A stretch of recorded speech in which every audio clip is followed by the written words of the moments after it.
से इस्तीफा दिया और उनके इस फैसले से दिल्ली की जनता दुखी है, गुस्से में है, नाराजगी में है कि एक ईमानदार मुख्यमंत्री को जिसने दिल्ली की जनता के लिए एक नहीं अनेक काम किए, उनको इस्तीफा देना पड़ा। लोग सवाल पूछ रहे हैं कि अरविंद केजरीवाल ने इस्तीफा क्यों दिया। लोग सवाल पूछ रहे हैं कि अरविंद केजरीवाल को इस्तीफा देने की जरूरत क्या थी। उन्होंने तो ईमानदारी से दिल्ली के 2 करोड़ लोगों की सेवा की, फिर क्या आवश्यकता थी उनको इस्तीफा देने की। आपने देखा होगा पिछले 2 साल से लगातार भारतीय जनता पार्टी अरविंद केजरीवाल को बदनाम करने की कोशिश कर रही है। भ्रष्टाचार के झूठे आरोप उनके खिलाफ खड़े किए गए, बेबुनियाद निराधार जिसमें 1 रुपए का सबूत नहीं मिला, ऐसे आरोप उनके ऊपर लगाए गए। बीजेपी वालों ने उनको भ्रष्टाचारी कहा, उनकी ईमानदारी पर सवाल उठाया। कोई आम नेता होता, कोई मोटी चमड़ी वाला नेता होता, उसको कोई फर्क नहीं पड़ता, वो अपनी कुर्सी से चिपका पड़ा रहता।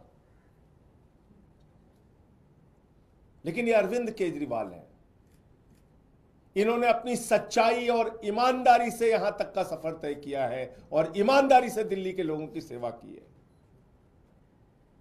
सुप्रीम कोर्ट ने उनके हक में फैसला भी दे दिया, एक ऐसे मामले में जिसमें जमानत मिलना लगभग नामुमकिन होता है।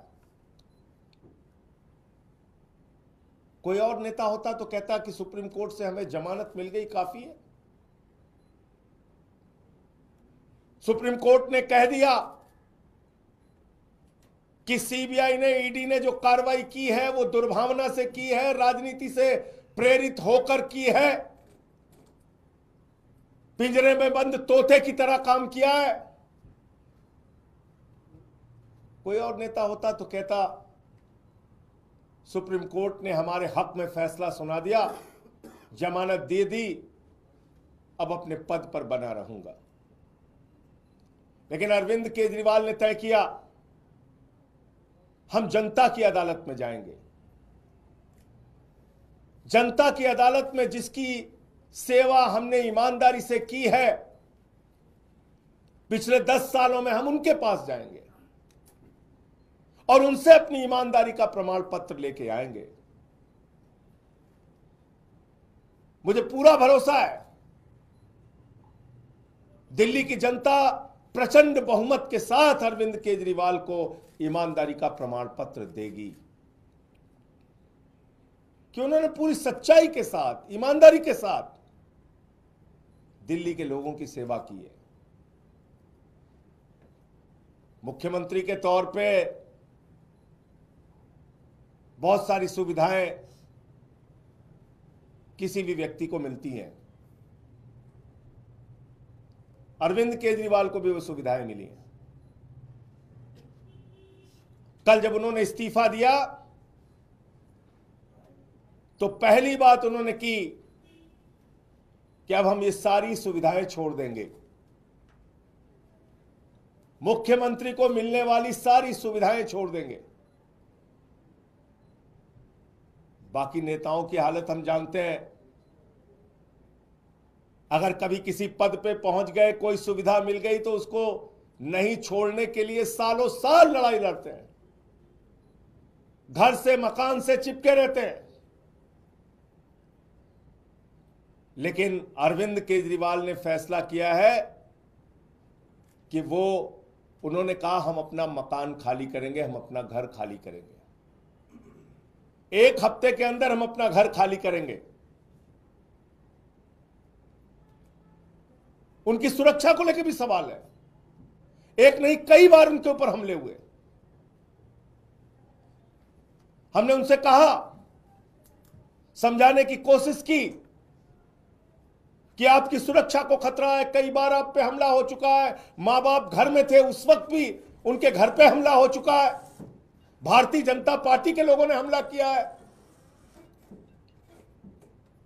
कई बार उनको शारीरिक नुकसान पहुंचाया गया, कहीं कालिक फेंकी गई, कहीं हमला किया गया, चोट पहुंचाई गई। ये सारा कुछ हुआ अरविंद केजरीवाल के साथ। उनके बूढ़े मां बाप हैं, उनकी पत्नी है, उनके बच्चे हैं, उनकी सुरक्षा को लेके हम सब चिंतित हैं। हमने समझाने की कोशिश की कि ये घर सिर्फ मुख्यमंत्री के तौर पे ही नहीं बल्कि आपकी सुरक्षा की दृष्टि से भी जरूरी है।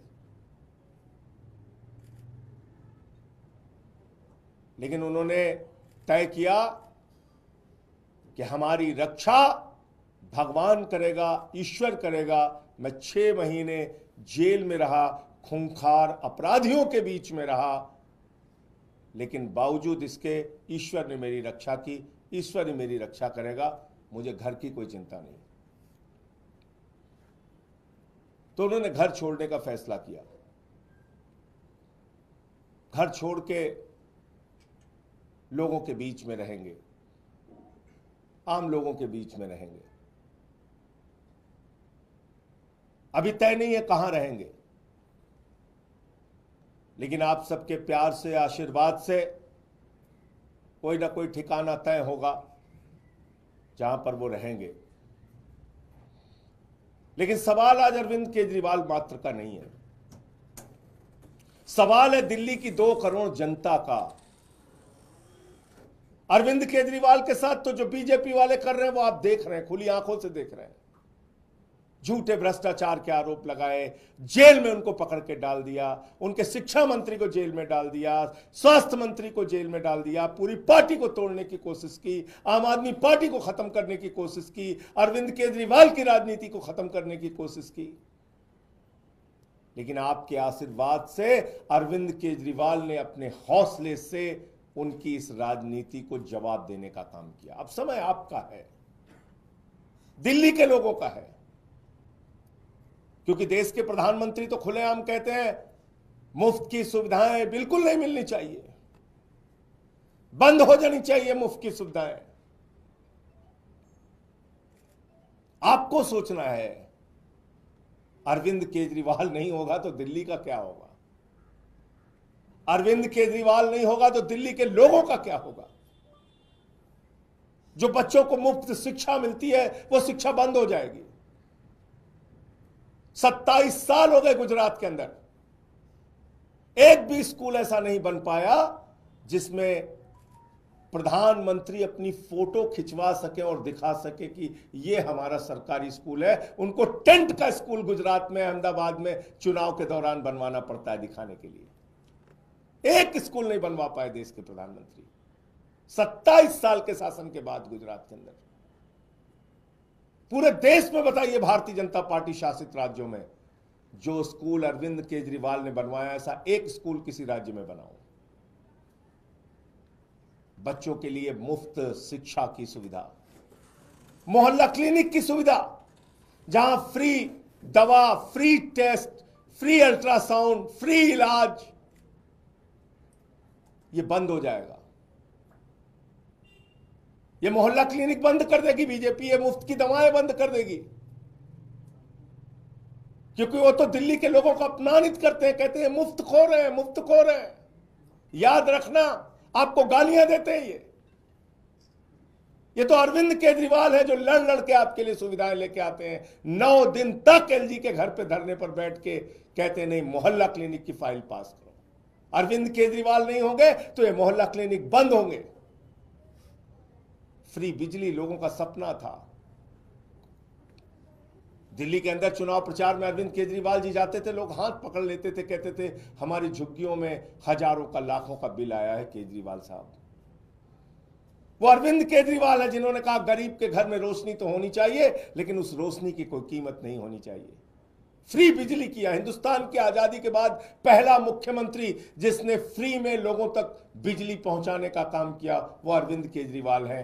अगर जिस दिन अरविंद केजरीवाल नहीं होंगे, मुख्यमंत्री नहीं बनेंगे, तो ये फ्री बिजली की सुविधा भाजपा बंद कर देगी। फ्री पीने का साफ पानी, 24 घंटे फ्री बिजली, फ्री पानी, और इन सब के बावजूद मुनाफे का बजट दिल्ली को दिया। माताएं बहनें जो हमारी मजदूरी करती हैं, हमारी बच्चियां जो कॉलेज में जाती हैं, जिसका पिता रिक्शा चलाता है, ठेला लगाता है, वो सुबह उठता था तो अपनी जेब की तरफ देखता था। बेटी को स्कूल भेजना है, कॉलेज भेजना है, जेब में पैसा होगा तो बेटी कॉलेज जाएगी, वरना नहीं जा पाएगी। इस दर्द को दिल्ली के मुख्यमंत्री अरविंद केजरीवाल ने समझा। उन्होंने कहा बेटियों के लिए, माताओं बहनों के लिए, मजदूरी करने वाली हमारी माताओं के लिए बस की यात्रा फ्री होगी। केजरीवाल नहीं होंगे तो ये बस की यात्रा की फ्री सुविधा खत्म होगी। इसलिए दिल्ली के लोगों आपको तय करना है, ये सारे काम, फ्री बिजली, फ्री पानी, फ्री शिक्षा, फ्री इलाज, मोहल्ला क्लिनिक, माताओं बहनों के लिए बस की फ्री यात्रा, और बुजुर्गों के लिए श्रवण कुमार बनके उनकी तीर्थ यात्रा कराने का जो संकल्प और काम पूरा किया है अरविंद केजरीवाल ने, भारतीय जनता पार्टी ये सारी की सारी सुविधाएं बंद करेगी, समाप्त करेगी, क्योंकि देश का प्रधानमंत्री और बीजेपी का सबसे बड़ा नेता नरेंद्र मोदी जी वो कहते हैं घूम घूम कर कि मुफ्त की सुविधा समाप्त होनी चाहिए, खत्म होनी चाहिए, मुफ्त की सुविधा तो मिलनी ही नहीं चाहिए। ये तो केजरीवाल है जिन्होंने कमाल करके दिखाया। सारी सुविधाएं देने के बावजूद मुनाफे का बजट दिया दिल्ली में। केजरीवाल ने एक नहीं अनेक बार कहा है कि दिल्ली के अंदर अब तक जो सरकारें थीं उन्होंने आपको धोखा देने का काम किया। खजाने में पैसे की कमी नहीं है, सरकारों की नीयत में कमी थी, और उन्होंने साफ नीयत से, ईमानदारी से दिल्ली के लोगों की सेवा की। तो अब दिल्ली के लोगों को तय करना है, दिल्ली के लोगों को अब संकल्प लेना है, दिल्ली के लोगों को अब जवाब देना है। जनता की अदालत में अरविंद केजरीवाल जी जाएंगे, और मुझे पूरा यकीन और भरोसा है कि जनता की अदालत से अपनी ईमानदारी का प्रचंड बहुमत का प्रमाण पत्र लेके आएंगे। हिंदुस्तान के इतिहास में पहला नेता है, पहले नेता है अरविंद केजरीवाल जो सीना ठोक के कह रहे हैं ईमानदार हूं तो वोट देना, ईमानदार नहीं हूं तो वोट मत देना। अपनी ईमानदारी के नाम पर वोट मांग रहे हैं, अपनी सच्चाई के नाम पर वोट मांग रहे हैं, अपने काम के नाम पर वोट मांग रहे हैं। एक नेता पूरे हिंदुस्तान की राजनीति में, पूरे इतिहास में बता दो आप। तो इसलिए अब वक्त है दिल्ली के 2 करोड़ लोगों का, उनको जवाब देने का। इस समय 2 करोड़ लोगों के ऊपर जिम्मेदारी है कि वो भारतीय जनता पार्टी के साजिशों का, कुचक्रों का जवाब अपने वोट की ताकत से दे। बहुत बहुत धन्यवाद। मैं इतनी बात कहना चाहता था, और आगे और कोई सूचना होगी तो मैं आपके साथ उसको शेयर। सर, एक राष्ट्रीय पार्टी के अध्यक्ष होने के नाते अरविंद केजरीवाल घर के लिए एंटाइटल्ड हैं, क्या उन्होंने कोई घर की डिमांड की है? देखिए, अभी जो जानकारी मेरे पास है मैंने आपको बता दी। निश्चित रूप से एक राष्ट्रीय पार्टी के राष्ट्रीय अध्यक्ष होने के नाते कई और नेताओं को घर मिले हैं, लेकिन अभी वो सवाल नहीं। अभी तो जो मेरे पास जो जानकारी थी अभी मैंने उसको बताया। सर, क्या क्या सुविधाएं एक मुख्यमंत्री को मिलती हैं जो वो त्याग रहे हैं, थोड़ा बता दें जनता के नॉलेज के लिए।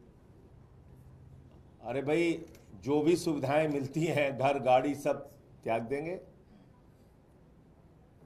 एक एक चीज आपको पता चलेगा। धन्यवाद। इससे इधर एक और राजनीतिक सवाल है सर, राहुल गांधी